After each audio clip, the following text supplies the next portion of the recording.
Hi friends, welcome back to our channel SRS Properties Vijayawada. ఇప్పుడు మీరు చూడబోయే హౌస్కి సంబంధించి పూర్తి వివరాలు ఈ వీడియోలోనే చెప్పడం జరుగుతుందండి. వీడియోని ఎక్కడ స్కిప్ చేయకుండా పూర్తిగా చూడండి, మరిన్ని వివరాలు చెప్పడం జరుగుతుంది. అలాగే ఇప్పుడు మీరు చూస్తున్న ఈ హౌస్ వచ్చి ఈస్ట్ ఫేసింగ్లో వస్తుందండి, అంటే తూర్పు ఫేసింగ్లో వస్తుంది. ఇది 121 గజాల్లో కట్టడం జరిగిందండి. 121 స్క్వేర్ యార్డ్స్లో కట్టడం జరిగింది. ఈ హౌస్ కట్టి 15 ఇయర్స్ అవుతుందండి. ఇది ఒక సెమీ కమర్షియల్ హౌస్ అండి. ఇది చూస్తున్నారు కదా, కింద 2 షాప్స్ ఉంటాయండి.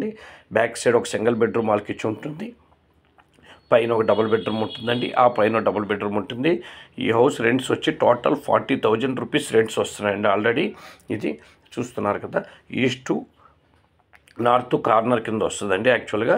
ఎందుకంటే పక్కన ఇంటి వాళ్ళకి వెనకింటి వాళ్ళకి ఒక 10 ఫీట్ దారి ఉందండి. ఈ హౌస్ పక్కన నుంచి దారి ఉంది, బ్యాక్ సైడ్ హౌస్ వాళ్ళకి ఆ 10 ఫీట్ దారి ఉండడం వల్ల ఈస్ట్ నార్త్ కార్నర్ కింద వస్తుంది ఈ హౌస్.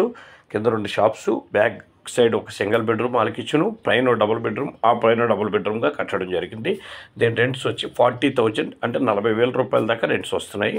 దీని కాస్ట్ వచ్చి 1,30,00,000 చెప్తారండి. 1,30,00,000 అంటే 1,30,30,00,000 చెప్పడం జరుగుతుంది. స్లైట్లీ నెగోషియబుల్ ఉంటుంది, మాట్లాడుకోవచ్చు.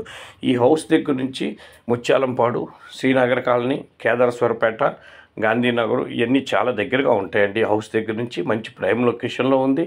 ఇది రెంటల్ ప్రాపర్టీగా మనకు మంచి యూస్ఫుల్గా ఉంటుందండి.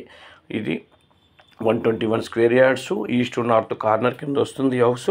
మెయిన్ ఫేసింగ్ ఈస్ట్ ఉంటుందండి, పక్కన నడక మార్గం ఉంది కాబట్టి ఈస్ట్ నార్త్ కింద వస్తుంది ఈ హౌస్ విజిట్ చేయాలనుకున్న వాళ్ళు ఈ కింద ఉన్న నెంబర్ సంప్రదించండి. అలాగే మా ఛానల్ తప్పకుండా సబ్స్క్రైబ్ చేసుకోండి. వీడియో నచ్చితే లైక్ చేయండి. మీ ఫ్రెండ్స్ అండ్ ఫ్యామిలీ మెంబర్స్ కూడా ఈ వీడియోని షేర్ చేయండి. మరో వీడియోతో మేము ముందుకు వస్తామండి. నమస్కారం.